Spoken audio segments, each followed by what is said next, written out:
This is the oath. I swear by my life and my love of it, that I will never live for the sake of another man, nor ask another man to live for mine. Yeah. Isn't that a little cold? It is. So here's the interesting thing.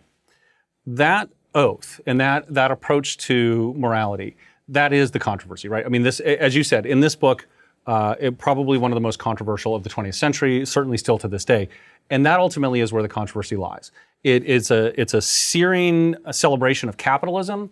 It's a denunciation of socialism, but what gets the real controversy is the egoistic philosophy. Yeah. And that is, as you said, what we have to grapple with. The egoistic philosophy essentially comes out of what Rand says is a non-sacrificial approach to morality. So as she sees it in the 20th century, up through the 20th century, there are basically two creeds.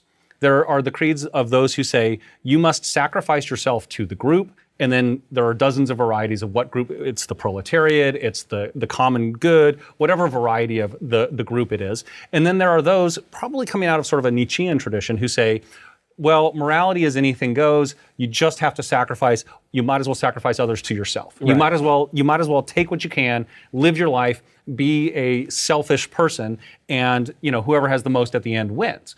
Rand comes along and says, no, there's actually a reality-grounded morality. And this is based upon the observation that as human beings, as creatures, we face this fundamental choice of life or death. We face every choice that we make.